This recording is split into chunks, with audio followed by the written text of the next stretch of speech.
김용현 전 국방부 장관 변호인단이 지난주 법정에서 소란을 부려 감치 처분을 받았다가 석방됐죠. 법원이 다시 감치를 진행하겠다고 밝혔습니다. 또 환경미화원을 상대로 상습적으로 가혹 행위를 한 강원도 양양군청 공무원이 경찰에 입건되는 일도 있었습니다. 주요 사건, 사고 쟁점들을 김성수 변호사와 자세히 짚어보겠습니다. 변호사님 나와 계시죠? 네, 안녕하세요. 김성수 변호사입니다. 네, 안녕하십니까 변호사님. 먼저 내란 재판부로 가보도록 하겠습니다. 김용현 전 장관의 변호인들 태도가 연일 논란을 일으키고 있어요. 감치 명령을 변호인단이 받는다. 저는 이런 거 본 적이 없는 것 같은데 이런 사례가 있었습니까? 예, 저도 이제 변호사를 14년째 하고 있습니다. 그리고 이 감치제도 같은 경우가 이 법원조직법 61조에 규정된 것이고 이 법정 질서 유지 등을 목적으로 하는 것인데 실제로 이 법정 질서 유지와 관련해서 재판부가 이 어떤 혼란에 야기하는 이 당사자에 대해서 주의를 주는 것은 봤지만 실제로 감치가 이뤄지는 것을 본 적이 없었고 그렇다 보니 이 변호인단이 감치 명령을 받는 것은 굉장히 생경한 모습이다 이렇게 볼 수가 있습니다. 네, 이번에 재판부가 또다시 감치 재집행을 예고한 이유는 뭡니까? 예, 이 감치 관련해서 이 19일 한덕수 전 국무총리 내란방조 혐의 재판에서 이러한 일이 있었습니다. 그리고 당시에 이 감치와 관련해서 이 언급이 됐던 이유가 한덕수 전 국무총리 내란방조 재판에 김용현 전 장관이 증인으로 출석을 했습니다. 그리고 이 김용현 전 장관의 변호인들이 이 증인 신문과 관련해서 동석을 하고 싶다, 신뢰관계 동석을 하고 싶다라고 했는데 재판부에서 그것은 요건상 가능하지 않다라고 이야기를 했고 그리고 방청석에 그러면 변호인들이 앉아있는 그 상황이었는데 이 방청석에 앉아있는 경우가 이 지금 현재 내란 방조 재판 같은 경우에는 이 방청권을 받은 사람들만 방청석에 앉아있을 수가 있거든요. 예. 그렇다 보니 이 변호인들에게 방청권이 없다면 나가라라고 이야기를 했고 이와 관련 변호인들이 이의를 제기하는 과정에서 감치 명령이 이루어지고 실제로 감치 재판까지가 이루어졌던 겁니다. 그런데 이 감치 재판을 통해서 15일에 감치 결정이 있었는데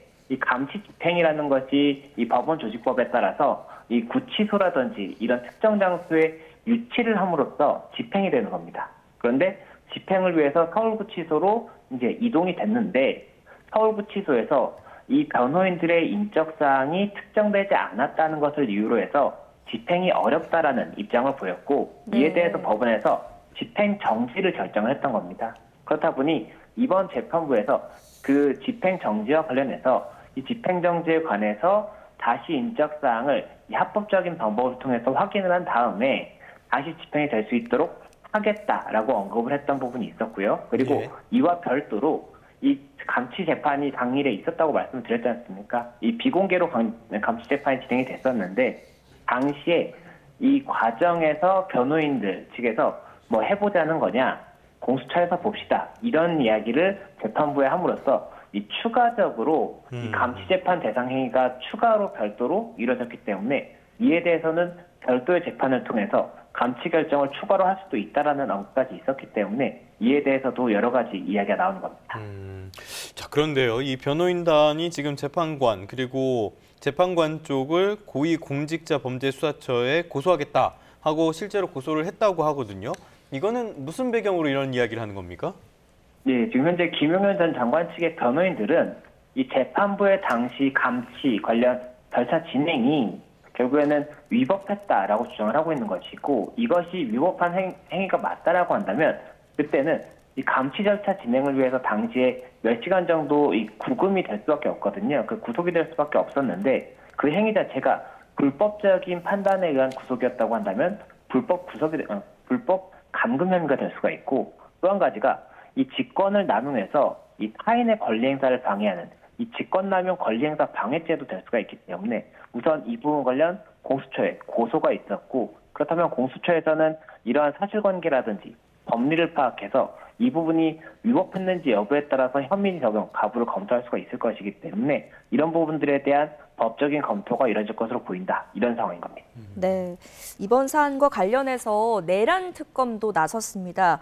대한변호사협회 차원의 징계가 이루어질 수 있도록 조치하겠다 이렇게 밝히기도 했는데 어떤 제재가 이루어질 수 있는 겁니까?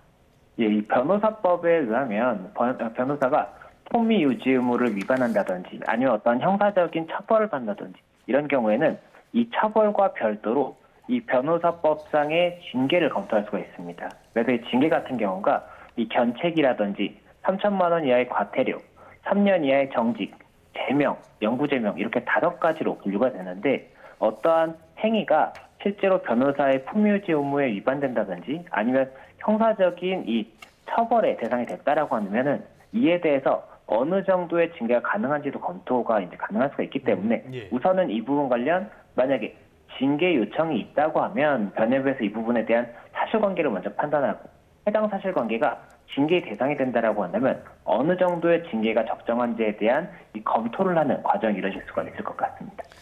네, 알겠습니다. 이 내용 여기까지 살펴보도록 하겠고요. 사건, 사고 저희가 준비한 소식이 많으니까 하나하나 또 살펴보도록 하겠습니다. 이번에는 강원도 양양으로 가보겠습니다. 7급 공무원이 환경미화원을 상대로 상습적인 갑질을 했다라는 소식이 전해졌거든요. 어떤 행위를 했다는 겁니까? 예, 이 부분 이제 양양에 있는 7급 운전직 공무원이 환경미화원들에 대해서 가혹행위를 한 혐의로 이 부분 관련 이제 조사가 이뤄질 것으로 예상되는 그런 사안입니다.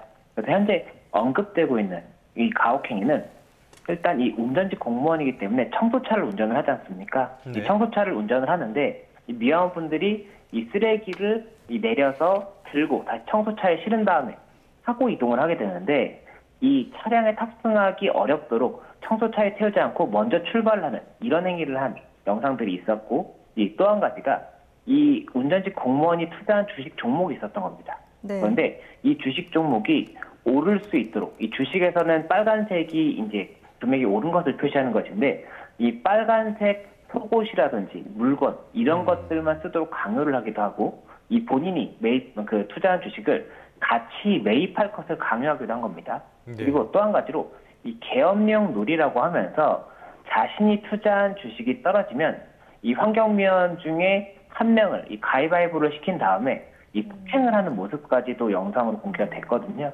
그렇다 보니 이 부분 관련 굉장히 많은 이제 형사적인 문제가 된다라는 이야기가 나오는 그런 사건입니다. 네, 이 해당 공무원은 계엄령 놀이는 게임의 일환이었다. 또 빨간 속옷을 강요한 건 소속감 표현의 일환이었다. 이렇게 변명을 했습니다. 이 변명이 받아들여질 수 있는 내용인지 아니라면 어느 정도 징계가 가능한 겁니까?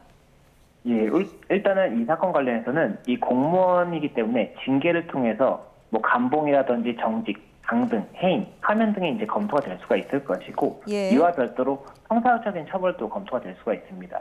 지금 이 영상에 나오고 있는 그런 혐의들이 인정이 된다라고 한다면 폭행이나 협박, 강요 등이 다 검토가 될 수가 있기 때문에 이런 부분까지 같이 이뤄질 것이고 결국에는 사실관계를 파악하는 것이 이 사안에서도 가장 중요합니다. 그렇기 때문에 네. 이 해당 공무원에 대한 진술 그리고 지금 피해를 호소하고 있는 환경미화원들의 진술을 확보를 하고 그 영상이라든지 음성 이런 것들에 대한 확보도 일부 돼 있는 것으로 보이기 때문에 이런 부분 사실관계를 파악을 하고 이러한 행위가 지금 현재 주장되고 있는 것이 맞다라고 한다면 이에 따라서 앞서 말씀드린 형사적인 처벌이 이루어질 수 있고 또 그리고 이에 적정한 징계가 어느 정도인지에 대한 징계 관련 위원회의 판단에 따라서 징계도 이루어질 수 있는 그런 사안입니다. 양양군 쪽에 은폐 의혹도 지금 불거지고 있으니까요. 다 자세히 밝혀내서 처벌을 받을 분들은 처벌을 받아야 되겠습니다. 자, 이번에는 베트남으로 한번 가보도록 하겠습니다. 베트남에서 대형 가방이 발견이 됐는데 여기에 한국인 남성의 시신이 있었습니다. 유령 용의자가 모두 한국인이라고요?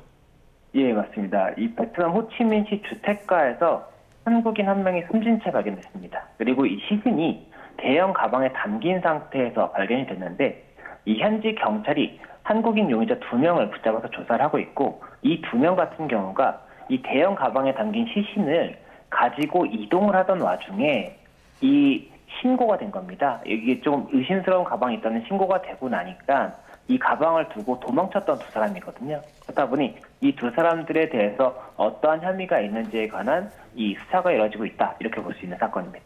네, 알겠습니다. 이것도 최근에 캄보디아에서 있었던 온라인 스캠 범죄와 연관이 있는지도 자세하게 들여다봐야겠습니다. 다음 주제로 넘어가서요.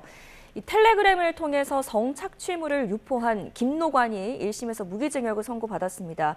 재판부조차 범행 수법이 굉장히 잔혹하고 악랄하다 언급했는데 이전에 박사방 운영했던 조주빈보다 무거운 형이 나왔거든요. 이 배경은 뭐라고 보십니까? 예, 이 박사방 같은 경우에 이 조주빈은 범행 기간이 2019년부터 2020년 정도로 특정이 됐었고 당시에 피해자가 73명 정도로 파악이 됐었습니다. 그런데 이번 사안 같은 경우에 이 김노관 관련 목사방이라고 이야기되고 있는 이 방 같은 경우에는 이 기간이 훨씬 길었습니다. 2020년 5월부터 2018년 1월까지 4년 8개월 동안 피해자가 234명이다 이렇게 봤었기 때문에 혐의 자체가 훨씬 더 중하다라고 판단을 했기 때문에 이 조주빈 같은 경우에는 당시 징역 42년 정도가 확정이 됐었는데 이번 사안 같은 경우에는 1심에서 그보다 훨씬 무겁다고 볼 수 있는 무기징역이 선고됨으로써 아무래도 형량의 차이는 이 사실관계, 이 양형의 사유가 되는 사실관계 자체가 훨씬 더 무거웠기 때문이 아닌가 이런 이야기가 나옵니다.